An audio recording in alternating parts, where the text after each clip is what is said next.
할렐루야. 우리 옆 사람하고 인사 한번 합시다. 사랑합니다. 축복합니다. 사랑합니다. 축복합니다. 할렐루야. 오늘은 은혜 시리즈 14번째 말씀으로요, 홍수 심판보다 강력한 하나님의 은혜, 이런 제목입니다. 노아는 홍수 심판에서 하나님의 은혜로 구원을 받았습니다. 노아는 죄가 관영했던 시대에 살았던 사람이에요. 죄가 관영했다, 이 말은 모든 사람들의 마음속에 죄된 생각이 있고 죄로 가득 차 있었다, 그런 말씀입니다. 이렇게 죄로 덮인 시대에 살면서 노아는 하나님 앞에 은혜를 입었어요. 은혜를 받으니 하나님과 동행할 수 있었고, 심판의 때에도 그 은혜로 인해서 노아는 구원을 받을 수가 있었습니다.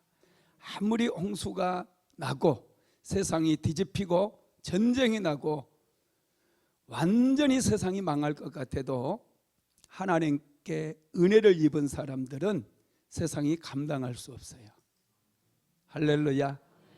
우리는 구원을 얻게 되는 것을 믿게 되기를 주님의 이름으로 축복합니다. 여러분, 하나님의 은혜는 너무나 소중해요. 그래서 오늘 이 밤에도 은혜 받기 위해서 나온 줄로 믿습니다. 은혜는 누구에게 주신다고 그랬죠? 사모하는 사람에게 주셔요. 은혜 받는 사람은 여러분 사모함이 있습니다. 사모함 때문에 은혜 받은 사람들은 믿음이 있고요, 사모함 때문에 모험도 하게 돼요. 믿음이라고 하는 게 여러분 어떤 면에서 모험이 있거든요. 여러분, 모험이요, 참 우리가 은행에다 돈을 맡기는 것도 모험이에요. 얼마 전에 새마을 금고에 뱅크런 사태가 한번 터진 적 여러분 보셨죠? 뱅크런, 돈을 다 맡겨놓은 돈을 다 찾아가 버리는 거예요. 왜 그래요? 뭔가 부실한 그런 징조가 보이고 뉴스에서 그런 보도를 하니까 돈을 맡겼던 사람들이 불안한 거예요. 그래서 막 줄을 서가지고, 아침부터 줄을 서가지고 돈을 이렇게 인출해가는 그런 모습들을 보았어요. 여러분, 우리가 은행에 돈을 맡기는 거 믿음을 가지고 맡기잖아요, 그죠? 근데 그 은행 도산하면요, 한 20억 맡긴 사람은 5천만 원밖에 못 찾아요. 보장액 수가 5천만 원밖에 안 됩니다. 은행에 돈을 맡기는 것도 엄청난 모험이에요. 애들 어린이집 보내는 것도 모험이거든요. 선생님들이 막 애들 꼬집기도 하고. 그런데 여러분들은 참 믿음이 좋지 않습니까? 결혼하는 것도 일종의 모험이에요. 그 남자가 그 여자가 어떤 여자인 줄 알고 결혼을 한다는 거, 이것도 굉장한 모험이고요. 또 우리가 이 교회에서 예배 드리는 것도 어떻게 보면 모험이에요. 이 교회가 안 무너진다는 보장이 있습니까? 무너질 수도 있거든요. 이게 모험이에요. 저는 미장원회를 좀 다녀요.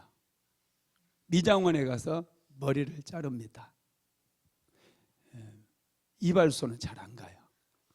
왜 안 가는 줄 아세요?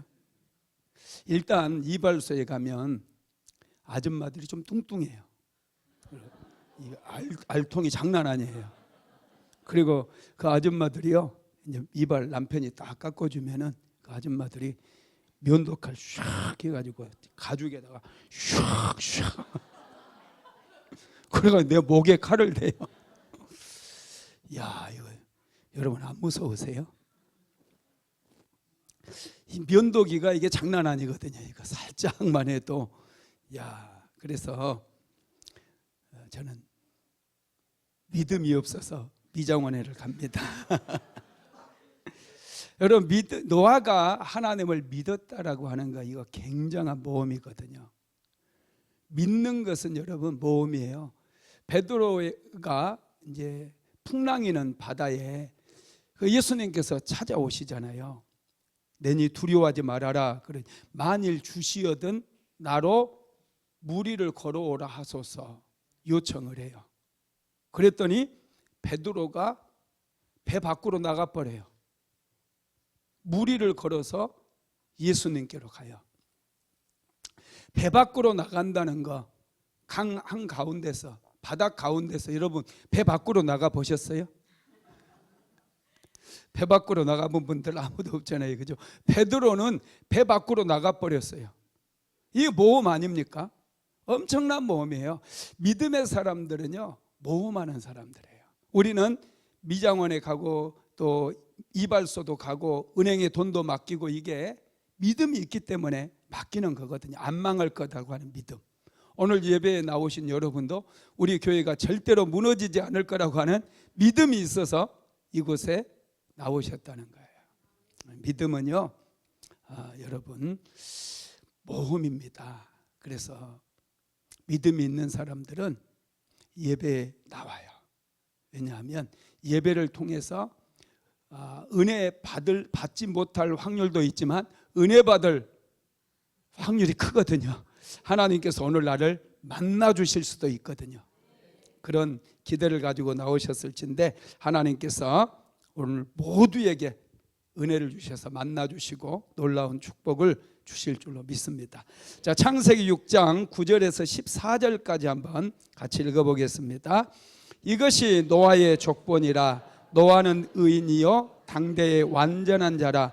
그는 하나님과 동행하였으며 세 아들을 낳았으니 셈과 함과 야벳이라. 그때에 온 땅이 하나님 앞에 부패하여 포악함이 땅에 가득한지라. 하나님이 보신즉 땅이 부패하였으니 이는 땅에서 모든 혈육 있는 자의 행위가 부패함이었더라. 하나님이 노아에게 이르시되 모든 혈육 있는 자의 포악함이 땅에 가득함으로 그 끝날이 내 앞에 이르렀으니 내가 그들을 땅과 함께 멸하리라. 너는 고페르 나무로 너를 위하여 방주를 만들되 그 안에 칸들을 만들고 역청을 그 안팎에 칠하라. 아멘. 하나님께서는 노아를 가리켜서 노아는 의인이요 당대의 완전한 자라 이렇게 불렀어요. 와, 정말 놀랍죠. 노아는 의인이 돼요. 그리고 당대의 노아의 시대에 완전한 사람이었다고 불러주는 거예요. 노아의 시대에 온 세상의 죄악이 관영해가지고 하나님께서 도저히 그들을 눈뜨고 볼 수가 없어서 심판을 준비하고 계시는 그러한 때였어요. 그런데 하나님께서 노아를 보았는데 노아는 의인이고 당대의 완전한 자였다고 그러면서 하나님과 동행하였으며 이렇게 말씀을 하고 있어요. 여러분, 이게 참 놀랍죠. 그래서 노아가 하나님 앞에 은혜를 입었어요. 모든 사람들이 심판을 받아서 전부 죽었습니다. 그런데 유일하게 살아남았던 사람이 노아예요. 홍수 심판에서 유일하게 살아남았던 한 가족이 있는데 그 가족이 노아의 가족이었다는 거예요. 여러분, 하나님께서는요 모든 사람들에게 은혜를 베풀어 주시길 원했어요. 그래서 노아가 120년 동안 방주를 만들면서 유다서에 보면 노아를 선지자라고 그래요. 노아가 복음을 전한 거예요. 홍수 심판이 있을 것을 사람들에게 전했어요. 그런데 사람들은 노아의 말을 믿지 않았습니다. 그래서 그들은 다 망하고 말았다라는 것이죠. 그러나 노아는 이 홍수 속에서도 구원을 받았어요. 하나님의 은혜로 구원받은 거예요. 노아가 행위로 구원받은 거 아닙니다. 하나님의 전적인 은혜로 구원을 받았다라는 것이죠. 그러면 홍수 심판보다 강력한 하나님의 은혜가 무엇일까? 은혜가 무엇일까? 첫째는 하나님을 아는 지식입니다. 노아가 하나님과 동행할 수 있었던 것은 하나님을 아는 지식이 있었기 때문에 그래요. 자, 창세기 6장 8절에서 10절까지 같이 한번 다시 읽어봅시다. 그러나 노아는 여호와께 은혜를 입었더라. 이것이 노아의 족본이라. 노아는 의인이요 당대의 완전한 자라. 그는 하나님과 동행하였으며 세 아들을 낳았으니 셈과 함과 야벳이라. 하나님과 동행했다는 거예요. 우리는 모르는 사람과 동행할 수가 없습니다. 부부가 같이 살아도요, 동행한다는 거 굉장히 힘들어요. 부부가 서로를 좀 알아야 돼요. 남편이 아내를 좀 알고 아내가 알아야지, 남편을 알아야지 서로를 존중하고 서로를 사랑함으로 동행하는 삶을 살 수 있어요. 부부여도요, 생각하는 게 다 달라요. 따로따로 살아갈 수 있어요. 알면 알수록 우리는 동행할 수 있습니다. 노아는 하나님을 알았어요. 그래서 하나님과 동행했다라는 것이죠. 하나님과 동행하다 보니 하나님께 은혜를 받았고, 노아를 하나님께서 의인이라고 불러주셨고 완전한 자라 이렇게 인정을 해 주신 것이죠. 하나님을 얼마나 알고 계신가요? 우리 하나님을 좀 많이 배워야 돼요. 제가 믿음은 배우는 거다고 지난 주일날 말씀드렸죠. 히브리서에 보면 믿음의 주요 이런 말이 있어요. 믿음의 주, 믿음의 주인이라는 거예요. 믿음은 하나님께서 만드신 거예요.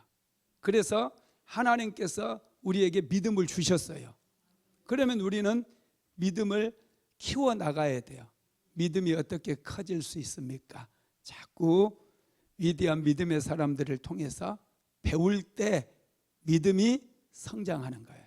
믿음이 없는 사람도 믿음을 배우면 믿음이 생기는 거예요. 믿음을 배우려고 하지 않다 보니 믿음이 성장하지 않아요. 훅 불면 쉽게 넘어져 버린다는 것이죠. 두 번째로 하나님을 믿는 믿음이 홍수 심판보다 강력한 하나님의 은혜입니다. 믿음이 아주 중요해요. 창세기 6장 11절로 13절 같이 읽어봅시다. 그때에 온 땅이 하나님 앞에 부패하여 포악함이 땅에 가득한지라. 하나님이 보신즉 땅이 부패하였으니 이는 땅에서 모든 혈육 있는 자의 행위가 부패함이었더라. 하나님이 노아에게 이르시되 모든 혈육 있는 자의 포악함이 땅에 가득함으로 그 끝날이 내 앞에 이르렀으니 내가 그들을 땅과 함께 멸하리라. 아멘. 노아는 하나님께서 모든 사람들, 이 땅이 이제 혈육 있는 자의 행위가 부패했으니 이 땅을 내가 멸하리라 라고 말씀하셨을 때 그 말을 그대로 믿었습니다. 이게 믿음이에요. 하나님의 말씀을 우리가 믿는 것, 이게 하나님을 믿는 거라는 거예요. 많은 분들이 농담을 좋아하다 보니까 하나님께서 하신 말씀도 농담인 줄 알아요. 그래서 사람들이 쉽게 하나님의 말씀을 거역하고 쉽게 죄에 빠집니다. 노아는 하나님께서 이 온 세상이 부패하였고 죄가 관영하니 내가 이 세상을 멸하리라고 말씀하셨을 때 그 말씀을 무겁게 받습니다. 우리는 하나님의 말씀을 무겁게 받을 필요가 있어요. 너무 가볍게 받다 보니 말씀이 힘이 없습니다. 말씀에 믿음이 실리지 않으니 말씀의 역사가 일어나지 않고 기적이 일어나지 않는다는 거예요. 하나님께서 노아에게 이 세상을 심판하실 것, 홍수로 심판하실 것을 말씀해 주셨어요. 그런데 참 놀라운 것은 뭐예요? 방주도 예비해 주셨다는 거예요. 심판을 말씀하시면서 방주도 예비해 주셨다는 거예요. 이런 게 여러분 은혜입니다. 하나님께서는 노아에게 방주를 만들라고 말씀하시는데 창세기 6장 14절로 16절 한번 읽어봅시다. 너는 고페르 나무로 너를 위하여 방주를 만들되 그 안에 칸들을 막고 역청을 그 안팎에 칠하라. 내가 만들 방주는 이러하니 그 길이는 300규빗, 너비는 50규빗, 높이는 30규빗이라. 거기에 창을 내되 위에서부터 한 규빗을 냈고 그 문은 옆으로 내고 상중하 3층으로 할지니라. 하나님께서 노아에게 배를 만들라고 그랬어요. 그런데 노아가 방주를 만드는 기간이 몇 년이었습니까? 120년. 여러분, 노아의 가족들이 배를 만들어요. 그러면 이 방주의 크기가 축구장 크기고 3층 높이거든요. 거대한 공사임에는 틀림없어요. 그죠? 축구장이 어느 정도냐면 이 길이가 몇 미터인 줄 아세요? 남자들? 몇 미터일까요? 축구장은 100m입니다. 축구 구격이 이 세로가 가로가 100m, 그 다음에 이쪽 옆으로가 64m예요. 그런데 노아의 배는 길이가 150m, 이 너비가 25m. 그러니까 이제 평수 따지면은 거의 비슷해요. 축구장 크기만한 이 배를 만드는 거예요. 이것을 3층으로 만들어요. 여러분 계산 빠른 분들 몇 년이면 만들 것 같아요? 노아의 가족, 노아의 아들 셈과 함과 야벳이 있잖아요. 그러면 노아를 비롯해서 남자가 이제 4명이야. 그리고 여자들은 밥 해주고 나머지 이제 뭐 음식 구하고 4명이서 방주를 만들어요. 나무 자르는데, 그죠? 나무 잘라서 다듬고 하는 거 한 120년 안 걸리겠죠, 그죠? 120년 걸릴까요? 하여튼 이 엄청난 공사예요. 그런데 하나님께서 그 좀 인부도 좀 고용해서 만들게 했으면 좋을 텐데, 노아의 홍수 이전에 여러분 이 지상에 어마어마하게 많은 사람들이 살았었어요. 여러분 아시죠? 그 성서학자들이 추정하기를 최소한 그 70억에서 100억 정도 살았을 거다, 그렇게 추정을 합니다. 오늘날의 인구보다 오히려 더 많다고 그래요. 그러니까 여러분 노아의 홍수 때에 비만 내린 게 아닙니다. 많은 분들이 비만 하늘에서 물이 많이 쏟아졌다고 생각하는데 그렇지 않아요. 이 땅에서 샘물이 터지면서 마치 이게 이 지구가 완전히 뒤틀어지는 거예요. 지각 변동이 생겼다는 거예요. 침식작용, 융기작용이 막 일어나 버린 거예요. 노아 홍수 때 일어난 그 지각과 융기작용이 지금 이 지구 모습이에요. 그래서 에베레스트 산처럼 크게 높이 올라가 있는, 그리고 또 무슨 해구? 여러분 바다가 더 깊어요. 아시겠죠? 이 에베레스트 산은 8,800 몇 미터잖아요, 그죠? 근데 제일 깊은 바다는요 3만 미터 정도 돼요. 어마어마해요. 여러분 이런 게 노아 홍수 때 완전히 이게 세상이 뒤틀리니까 하나님께서 창조하신 땅은 이렇지 않았어요. 이렇게 막 높은 땅 뭐 이렇지 않았습니다. 그때 이제 침식과 융기작용이 일어나면서 완전히 이 지각 변동이 일어났어요. 그래서 그때 여러분 이 원유가 만들어진 거예요. 석유가. 그러니까 어떤 분들은 뭐 공룡이다 그러는데 제대로 알아야 돼요. 공룡도 물론 있을 수 있는데 사람일 수 있어요. 사람. 많은 사람들이 살고 있었어요. 그래서 이제 그때 침식과 융기작용이 일어나면서 흙으로 덮여버리고 막 그러면서 석유가 만들어진 것입니다. 하여튼 이 하나님께서 하나님께서 이 세상을 심판하시겠다고 말씀하시면서 노아에게 방주를 만들라고 그랬어요. 노아는 120년 동안 방주를 만듭니다. 왜 이렇게 긴 시간을 하나님께서 방주를 만들도록 그렇게 허락하셨고 긴 시간 동안 하나님께서 기다리셨을까요? 혹시라도 하나님 보시기에 의를 행하는 사람이 있는가? 혹시라도 하나님께 돌아올 사람이 있는가? 죄를 회개하고 돌아올 사람이 있는가? 여러분, 그것 때문에 기다리신 거예요.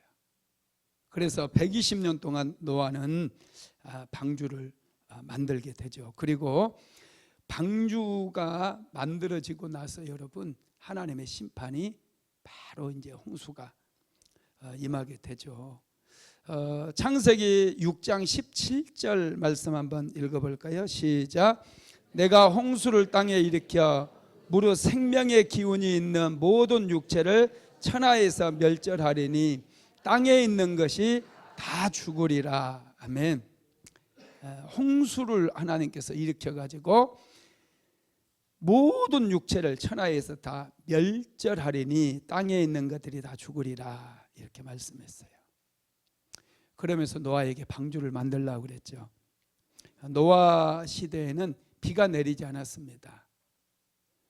왜냐하면 하나님께서 이 궁창 위의 물과 궁창 아래의 물로 나뉘게 하면서 이 하늘에는 물층이 있었어요.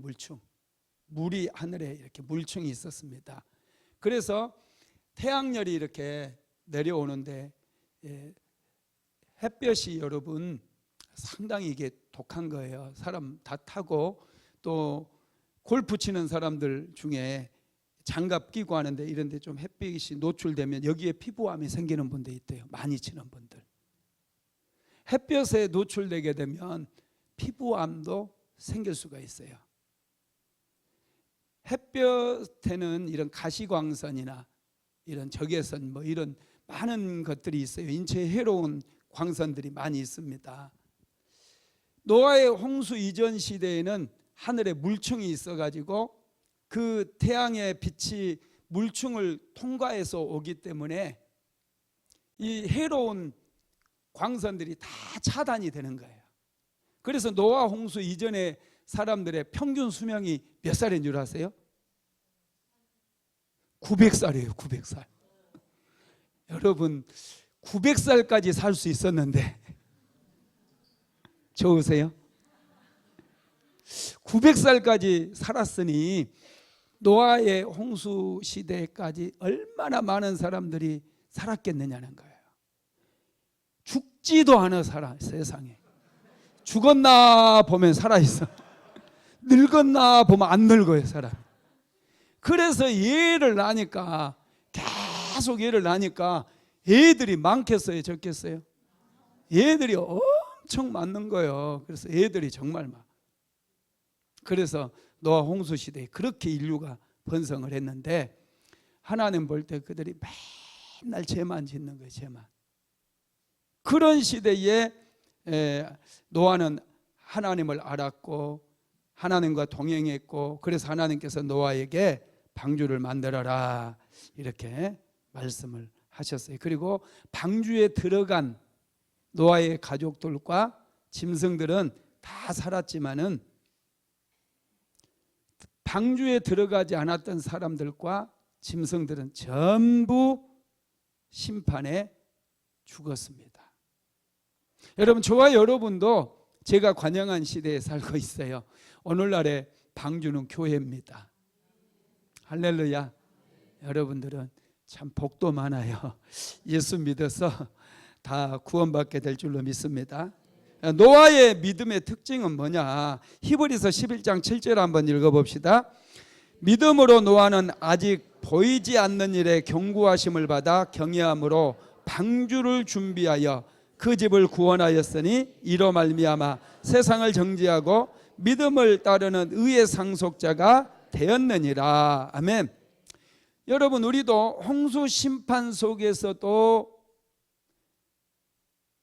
은혜를 받음으로 인해서 구원을 받았던 홍수 심판보다 더 강력한 은혜를 우리가 잊기 위해서는 노아의 믿음을 좀 분석하고 노아의 믿음을 배워야 돼요. 여러분, 노아의 믿음의 특징이 뭐냐면은 오늘 히브리서 11장 7절에서는 세 가지로 압축을 해놨는데요. 첫째가 하나님을 경외하는 믿음이라는 거예요. 믿음으로 노아는 아직 보이지 않는 일에 경고하심을 받아 경외함으로 방주를 준비하여 그랬어요. 하나님을 경외했다는 거예요.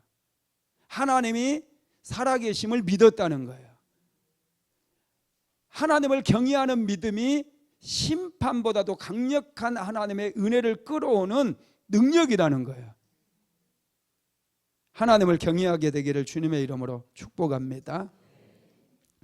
여러분, 하나님을 경외한다라고 하는 말씀은요, 하나님의 말씀을 무겁게 받는 것을 얘기해요. 소돔과 고모라가 멸망할 때 하나님께서 이제 아브라함에게 먼저 말씀해 주시고 그 하나님의 천사들이 소돔과 고모라에 살고 있는 롯을 찾아가거든요. 그래서 롯에게 하나님의 말씀을 전해주면서 하나님께서 불과 유황으로 이 소돔과 고모라를 멸망시킬 거다고 말해요. 그래서 너희 가족들을 빨리 데리고 나가라는 거예요. 그래서 이제 롯이 그의 사이들에게도 얘기를 합니다. 하나님께서 이 성을 불과 유황으로 심판하신다. 그때 롯의 사이들이 롯의 말을 농담으로 받았어요. 농담으로. 창세기 19장 14절 한번 읽어볼까요? 롯이 나가서 그 딸들과 결혼할 사이들에게 말하여 이르기를 여호와께서 이 성을 멸하실 터이니 너희는 일어나 이곳에서 떠나라 하되 그의 사이들은 농담으로 여겼더라. 농담으로 생각해요. 하나님의 말씀을 무겁게 받아들이지 못하고 농담으로 받았다는 거예요. 여러분, 그 농담으로 받은 결과가 어떻게 됐어요? 예, 소돔과 고모라가 멸망할 때 완전히 다 불에 타버렸어요. 농담 좋아하다가 큰일 납니다. 할렐루야. 농담 좋아하면 큰일 나요. 자칫 잘못하다가 불에 태워지는 수가 있습니다. 소돔과 고모라가 멸망할 때 그래서 하나님의 말씀을 무겁게 받지 않고 농담으로 받았던 롯의 사이들은 전부 불에 타서 죽어버렸던 것이죠. 하나님께서는 노아에게 방주를 만들라고 했을 때 노아는 그 말씀을 무겁게 받았어요. 그래서 여러분, 노아는 방주를 완성할 수 있었고 그의 모든 가족들은 멸망의 때에 모든 사람들이 멸망할 때에 모두가 구원을 얻을 수가 있었다는 것이죠. 두 번째, 노아의 믿음의 특징은 준비하는 믿음입니다. 하나님께서는 노아에게 고페르나무로 방주를 만들라 이렇게 말씀하시면서 방주의 설계도도 주시고요. 그리고 또 뭘 준비하라고 그랬느냐 하면 방주에 있는 동안 먹을 양식을 저축하라고 그래요. 한번 읽어봅시다. 창세기 6장 21절 시작. 너는 먹을 모든 양식을 내게로 가져다가 저축하라. 이것이 너와 그들의 먹을 것이 되리라. 아멘. 노아 시대에는 날 기후도 정말 좋았고요. 이 물도 풍성했고 그래서 정말 먹을 게 많았어요. 농사를 그렇게 애써서 짓지 않아도 아주 땅이 그래도 나름 좋았습니다. 그래서 아주 곡식이 잘 되었어요. 그래서 하나님께서는 너는 먹을 모든 양식을 내게로 가져다가 저축해라. 이 저장해 놓으라는 거예요. 이제 홍수가 여러분 꽤 오래 가잖아요. 물이 한 곳으로 모이기까지 거의 1년 걸리거든요. 1년 동안 그 노아의 8명의 가족만 먹습니까? 아니잖아요. 그 3층까지 꽉 차요. 손님들로. 이 짐승들로 꽉 찹니다. 그 짐승들 다 먹여야 되니 그 저축하는 것도 이거 모으는 것도 이 장난 아니에요. 제가 소를 먹여봤다고 그랬잖아요. 소가 풀을 얼마나 많이 먹는 줄 아세요? 먹기 시작하면 정말 많이 먹어요. 그런데 그때 당시에 이 짐승들이 코끼리도 있고 굉장한 그런 짐승들이 있었는데, 정결한 짐승은 7쌍이잖아요, 그죠? 7쌍씩 들여오게 하고, 또 부정한 짐승들은 각각 한 쌍씩 집어 넣으셨는데, 이게 엄청나게 많이 먹어댈 텐데 그 양식을 이제 다 저축하라 이렇게 말씀하셨어요.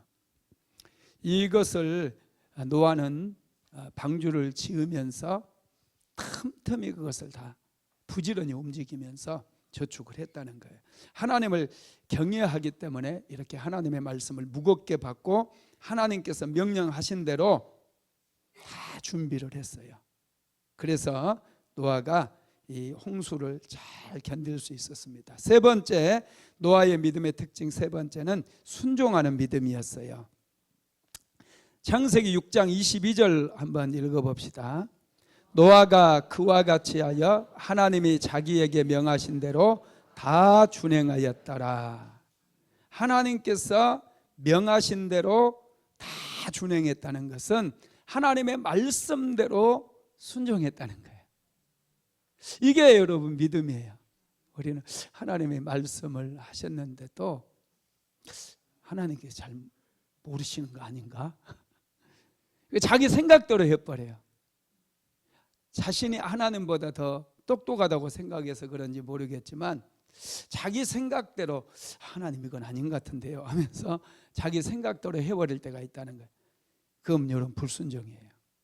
노아는 하나님께서 지시하신 대로 방주를 만들었어요. 하나님께서 말씀하신 대로. 그래서 노아는 하나님을 경외하는 믿음을 소유했었고 하나님과 동행했다고 그래요. 여러분 성경에 보면은 특히 히브리서 11장에 보면 믿음장이잖아요. 믿음의 위인들에 대해서 아주 간략하게 요약을 많이 했는데, 아벨은 어떤 사람이에요? 아벨의 믿음 하면은 예비하는 믿음. 하나님께서 연락하셨잖아요. 에녹은요, 하나님을 기쁘시게 하면서 하나님과 동행하는 믿음. 그죠? 예, 이렇게 우리가 특정 지을 수 있잖아요. 그런데 노아 역시도 노아의 믿음은 하나님을 경외하는 믿음이었고 에녹처럼 하나님과 동행하는 믿음이었어요. 에녹은 하나님과 동행해서 여러분 300년을 이 땅에 살다가 하나님께 들림을 받자 죽지 않고 하나님께로 가게 되잖아요. 이 노아 역시도 이 하나님을 경외하는 믿음뿐만 아니라 하나님과 동행하는 그런 믿음을 가졌다라는 거예요. 그래서 하나님께서 노아를 굉장히 기뻐하셨고, 노아는 의인이요 당대의 완전한 자라 이렇게 말씀하시면서 그 홍수 심판이 내려지는 그런 상황 속에서도 노아와 그의 가족을 하나님께서 구원해 주시는 그런 놀라운 은혜를 베풀어 주셨다는 겁니다. 참 여러분 이게 얼마나 큰 은혜인지 몰라요. 세 번째로 홍수 심판보다 더 강력한 은혜, 세 번째는요, 복음의 비밀을 깨닫는 은혜예요.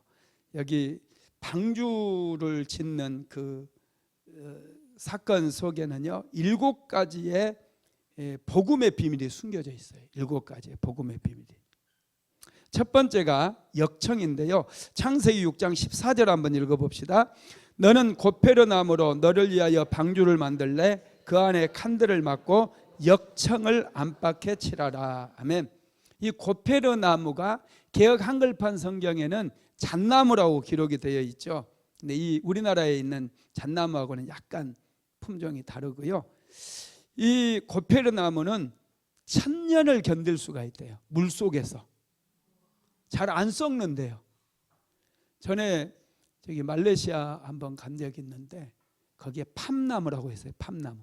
여러분들이 쓰는 비누라든지 그런 거 팜유, 팜나무에서 열매에서 짠 팜유라고 하는 기름이 있거든요. 또 그 버터도 만들고 그런 기름이 있어요. 그 기름, 그 열매를 만드는 이제 팜나무인데, 이 팜나무가 얼마나 단단한지 못질을 해도 못이 잘 안 들어간대요. 근데 이 팜나무가 굉장히 이 물속에서도 오래 간대요. 안 썩는데요. 100년이 지나도 안 썩는데 그런 나무가 있더라고요. 이 고페르 나무는 그 팜나무보다 더한 것 같아요. 그래서 물속에서 1000년을 견딜 수 있다는 거예요. 이 고페르 나무로 방주를 만들고 그 안과 밖에 뭘 칠하라고 그랬어요? 역청을 칠하라 그랬어요. 왜냐하면 틈으로 나무로 만들기 때문에 틈이 생기면은 물이 들어올 수 있거든요. 그러면 방주가 침몰해요. 역청 안 바르면요 전부 같이 꼬르르르 하고 물속으로 그냥 떠오르지도 않고 그냥 다 죽어요. 그래서 하나님께서는 이 나무 틈 사이마다 전부 역청을 바르라고 그랬어요. 역청. 이게 이 역청이 최고의 또 방수제이기도 합니다. 여러분, 이 역청을 또 바른 사건이 하나가 나오죠. 역청을 발랐던 게 어디에서 나와요? 모세의 갈대상자. 한번 읽어봅시다. 출애굽기 2장 3절 시작. 더 숨길 수 없게 되매 그를 위하여 갈대상자를 가져다가 역청과 나무진을 칠하고 아기를 거기 담아 나일강과 갈대 사이에 두고 이 갈대상자에 역청을 이렇게 발랐어요. 물 위에 뜨도록. 이 역청은 물이 들어오지 못하도록 막아주는 그런 일을 합니다. 덮어주는 거예요. 역청이 홍수 심판으로부터 노아와 그 배의 방주에 탄 모든 동물들의 생명을 지켜주었어요. 이게 놀라워요. 여러분, 이 구속사의 관점에서 보면 이 역청이 상징하는 게 뭐냐면 예수님의 피를 상징해요. 예수의 피. 출애굽기에도 보면은 여러분 10번째 재앙이 장자들의 죽음이었잖아요. 그런데 하나님께서 이스라엘 백성들에게는 한 가지 명령을 내렸어요. 어린 양을 잡아가지고 피를 받아서 문 임방과 좌우 설주에 그 피를 바르라고 그랬어요. 10번째 재앙이 내리는 날 하나님의 그 신이 애굽의 온 땅을 두루 다녔어요. 그리고 피가 발라져 있는 집은 그냥 패스오버 넘어갔어요. 뛰어넘었어요. 그래서 6월절이에요. 그런데 이스라엘 사람들 집이라 할지라도 피가 발라져 있지 않으면 그 집에는 장자들이 다 죽었어요. 짐승의 초태생까지 다 죽었어요. 애굽 사람의 집이라 할지라도 어린 양의 피가 발라져 있었다면 그 집은 그냥 지나가게 된 거예요. 피가 덮어주고 보호해주는 그런 역할을 했다라는 것이죠. 하나님께서는요, 죄를 보면 진노하셔요. 그런데 어린 양의 피, 예수님의 피를 보면은 그 피가 죄를 덮어버리기 때문에 보이지를 않아요. 패스오버, 뛰어넘는 거예요. 여러분, 그렇습니다. 이 역청이 상징하는 게 예수님의 보혈을 상징한다는 거. 그 다음에 두 번째가 문인데요. 방주에는 문이 몇 개 있었어요? 하나밖에 없었어요. 그리고 이 문이 위쪽으로 난 문이에요. 위쪽으로. 자, 한번 읽어볼까요? 이 문을 이제 다 하나님께서 닫으시는데요. 자, 창세기 7장 16절 한번 읽어봅시다. 들어간 것들은 모든 것의 암수라 하나님이 그에게 명령하신 대로 들어가매 여호와께서 그를 들여보내고 문을 닫으시니라. 이 문은 하나님께서 닫으셨어요. 문으로 들어간 사람은 다 구원을 받았습니다. 처음에는 문이 다 열려 있었어요. 누구든지 들어올 수 있었습니다. 문이 열려져 있었기 때문에. 그래서 노아의 가족도 들어갔고 또 짐승들도 들어갔고, 노아는 한동안 혹시라도 사람들이 자기가 전한 그 심판의 소식을 듣고 혹시나 누구 하나 오지 않을까 어쩌면 기다렸는지도 몰라요. 문이 열렸으니까. 그런데 이제 문이 계속해서 열려 있었어요. 열려 있는 동안에는 햇볕이 쨍쨍 내리쬐어요. 비가 내릴 거라고는 상상할 수가 없었죠. 그런데 여러분, 은혜의 때가 지나니까 어떻게 됩니까? 문이 닫히게 되었어요. 예수님은 문이 되십니다. 구원의 문이 되신다는 거예요. 내가 양의 문이라 예수님이 그렇게 말씀하셨잖아요. 지금은 열려 있어요. 그런데 하나님의 때가 차게 되면 그 구원의 문은 닫히게 되는 거예요. 홍수가 시작되기 전에 문이 먼저 닫혔어요. 홍수가 시작되니까 사람들이 놀래가지고 팍 노아가 지어놓은 방주를 향해서 열심히 뛰어왔어요. 그리고 이제 막 물이 점점 차오르니까 방주를 두드리면서 문을 열어달라고 어떤 영화에 보니까 실제로 그런 상상을 해가지고 그런 그 영화를 만들었더라고요. 막 문을 두드리고 막 난리를 치는 거예요. 막 비가 쏟아지는데 사람들이 몰려와가지고 문 열어달라고. 근데 문이 위쪽에 있고 하나님이 딱 닫아버렸어요.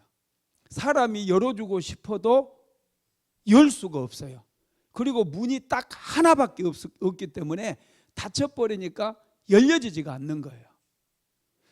지금은 구원을 우리가 다 지금 열려져 있어서 누구든지 예수 믿을 수 있지만은 정말 이제 은혜의 때가 딱 끝나버리면요, 닫히게 되면, 문이 닫히게 되면 아무리 부르짖어도 예수 믿고 싶어도 믿지 못할 때가 있다라는 것입니다. 세 번째로 방주에 들어간 사람만 구원을 받았어요.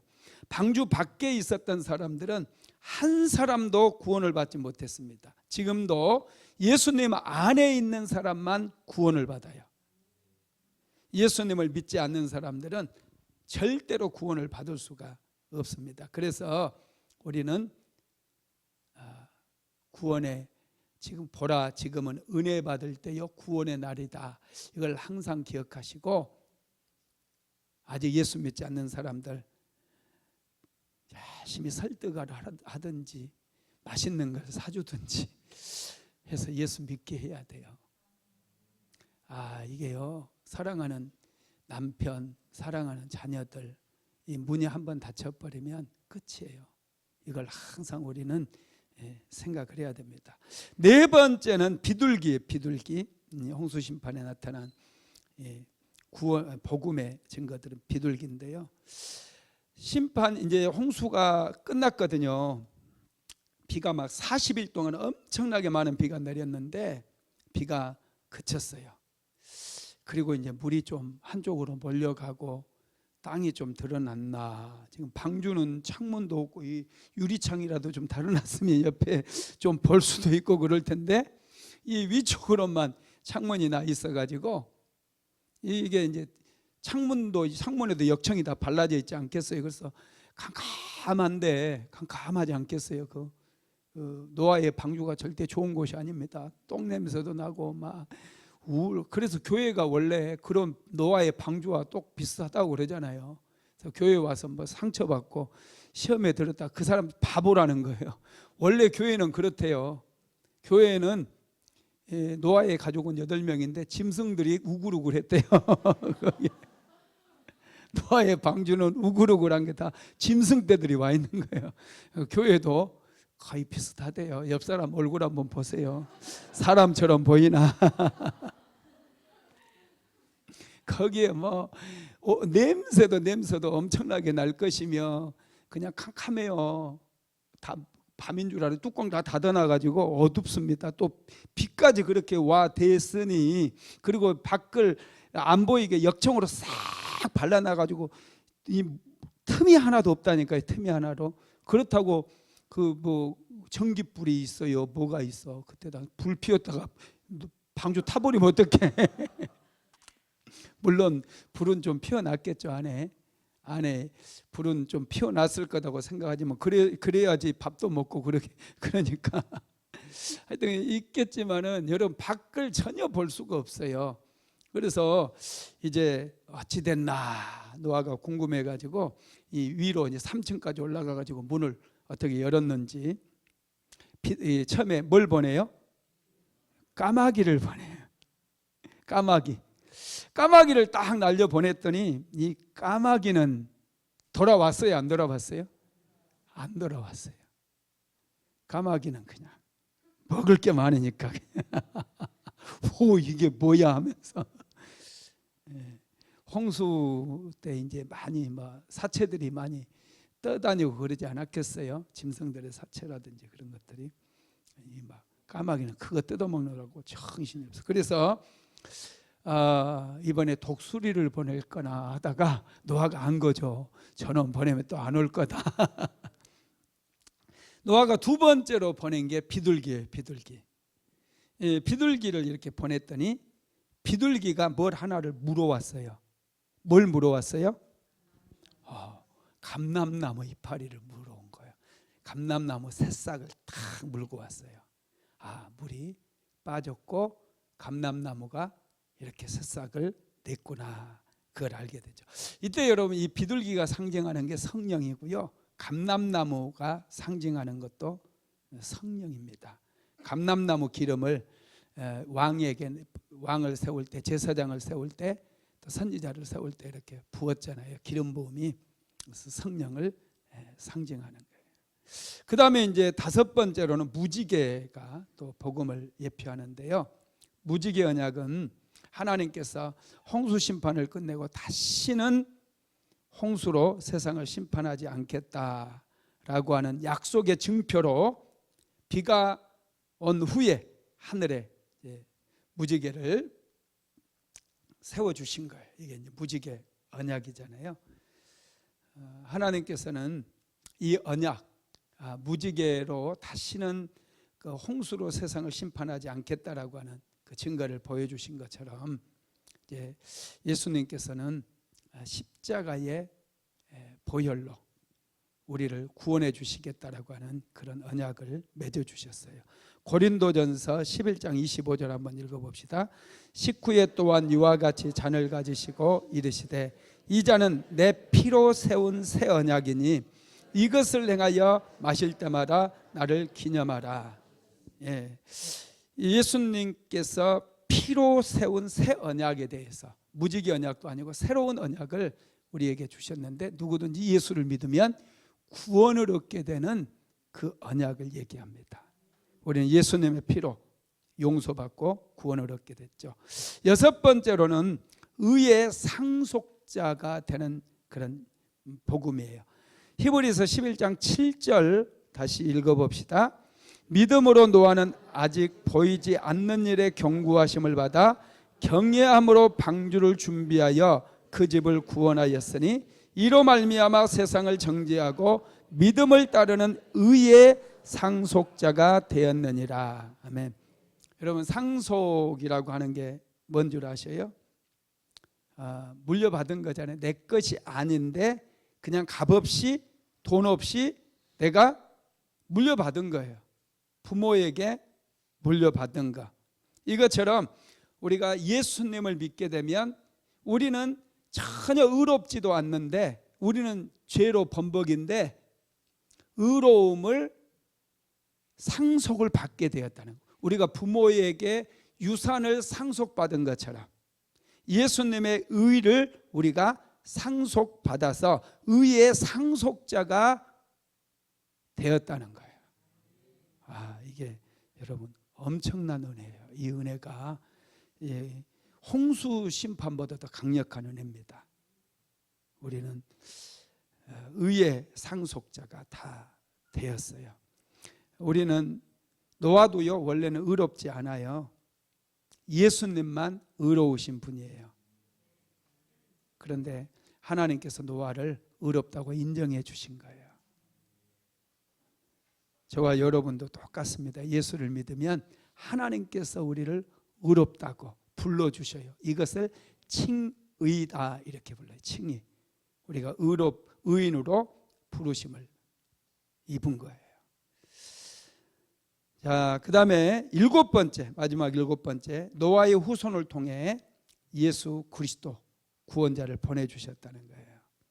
노아가 홍수가 끝나고 난 다음에 포도나무를 심어요. 그죠?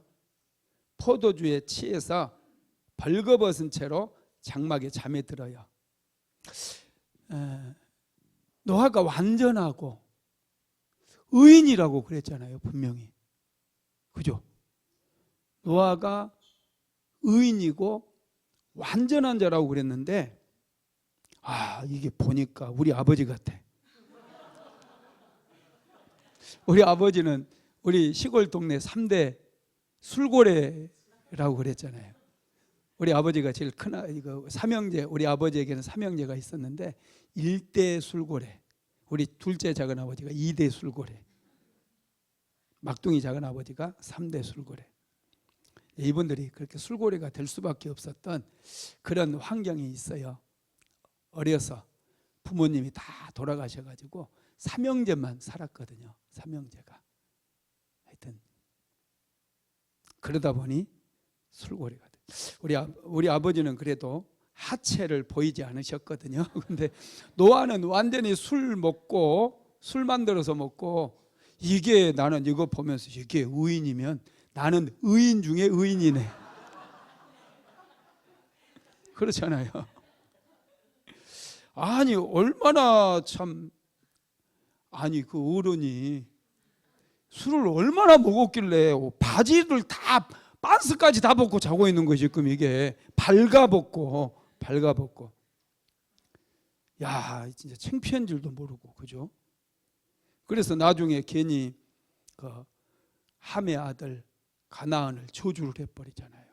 괜히 자기가 잘못해놓고. 이게 의인, 내가 볼 때 의인의 모습이 보이지 않아요. 창세기 9장 22절 한번 읽어봅시다. 가나안의 아버지 함이 그의 아버지의 하체를 보고 밖으로 나가서 그의 두 형제에게 알림해. 아멘. 함은 이 노아의 아들이 삼형제예요. 셈과 함과 야벳. 아시죠? 함이 둘째였거든요. 둘째. 이 둘째가 좀 문제가 많아요. 함이 아버지의 술 먹고 이렇게 막 술주정하다가 그냥 탁 이제 벌거벗고 누워 있는 것을 보고 두 형제에 가서 아버지 왜 저러냐, 아버지 다 벗었어, 얼른 들어가봐, 다 벗었어, 이런 거 막 이제 수근수근 한 거예요. 그랬더니 그 얘기를 듣고 셈과 야벳은 달라요. 셈과 야벳은 함의 얘기를 듣고 아버지의 수치를 가려주기 위해서 뒷걸음질을 해가지고 옷을 메고 가가지고 덮어주는 거예요. 여러분, 이 덮어주는 거, 수치를 덮어주는 거, 이게 복음이에요. 예수님의 보혈은 우리의 수치를 덮어주는 거예요. 창세기 9장 23절 읽어봅시다. 셈과 야벳이 옷을 가져다가 자기들의 어깨에 메고 뒷걸음쳐 들어가서 그들의 아버지의 하체를 덮으며 그들이 얼굴을 돌이키고 그들의 아버지의 하체를 보지 아니하였더라. 이게 복음입니다. 율법은 드러내가지고 사람들에게 망신을 줘요. 수치심을 안겨줘요. 이게 율법이에요. 마귀도 똑같아요.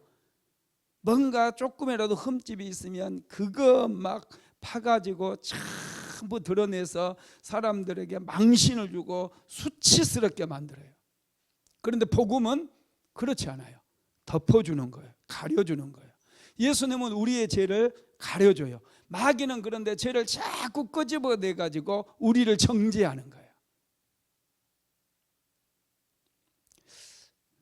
은사 가운데요, 아주 안 좋은 은사가 있어요. 다른 사람 수치를 보면 여기저기 막 옮겨다니는 그런 은사. 교회 공동체에는 가려주는 게 있어야 돼요. 다른 사람의 수치라든지 좀 그런 부분들 있잖아요. 덮어줘야 돼요. 그리고 가족들도 마찬가지예요. 세상에 제일 어리석은 아내들이요, 남편의 그런 치부를 막 옆집 아줌마하고 막 얘기하는 사람. 자기 남편 흉봐요. 여기 남편 흉보는 분이 있어요? 그러지 맙시다. 남편 흉보지 마세요. 알고 보면 남편 불쌍해. 남편들 상당히 괜찮아요. 여러분들의 남편 수준 높은 분들이에요. 아내 흉보는 남편은 제가 거의 못 봐요. 제 앞에서 저랑 상담했던 수많은 남자들이요, 자기 아내 흉보는 남자들은 거의 없었어요. 단 한 명도 없었던 것 같아요, 제가 만난 사람 중에서. 근데 여자들은요, 자기 남편 자꾸 얘기해요. 자꾸. 왜 그러세요, 여자분들? 회개해야 됩니다. 여러분, 사랑이라고 하는 건 덮어주는 거예요. 하나님의 사랑은 덮어주는 사랑이에요. 좀 덮어줘야 돼요. 남편이 좀 잘못한 게 있고 그런 부분들, 단점이 있고 그런 부분들 자꾸 덮어줘야 돼요. 자녀들도 마찬가지예요. 자꾸 너 왜 이랬어 하고 막 밝히고 그러면 자녀들 얼굴 막 뜨끈뜨끈하게 만들면 여러분, 그거 좋은 거 아니에요. 수치심을 안겨주는 거예요. 수치심을 받으면 사람이 내면이 약해져요. 자존감이 팍 떨어져 버려요. 큰 일을 할 수가 없어요. 사랑은 덮어주는 거예요.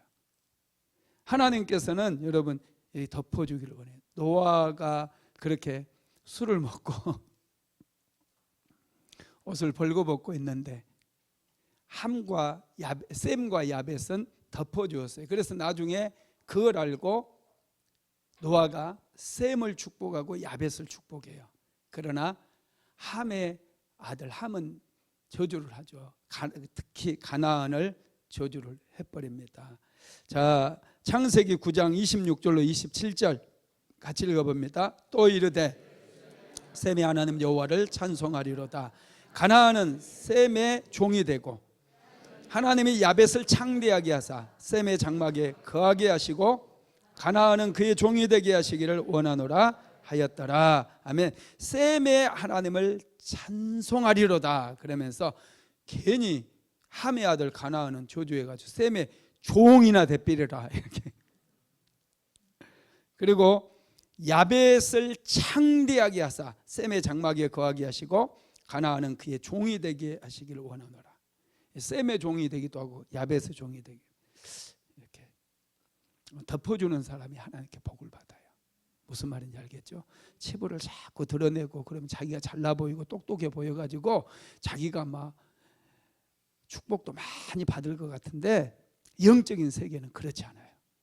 자꾸 가려주고 알면서도 모른 척 해주고, 이런 사람이 하나님께 은혜를 입고 하나님께 축복을 받는다는 거예요.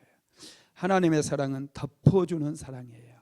드러내서 창피를 주고 수치를 주는 사람은 하나님께 은혜를 못 받아 오히려 저주를 받아버린다는 거예요. 말씀을 마무리하겠습니다. 하나님의 은혜는 홍수 심판보다 훨씬 강력한 능력입니다. 하나님의 그 은혜를 노아가 받았어요. 우리가 노아의 본성을 보았어요. 그냥 술에 취해서 벌거벗었던 그런 사람, 말년에 그렇게 살았잖아요. 그럼에도 불구하고 하나님께서는 노아를 의인이라고 말씀하시고 완전한 자라고 말씀해줘요. 왜? 하나님을 알고 하나님을 믿었기 때문에. 이게 중요해요. 저와 여러분도 별 볼 일 없을 수 있어요.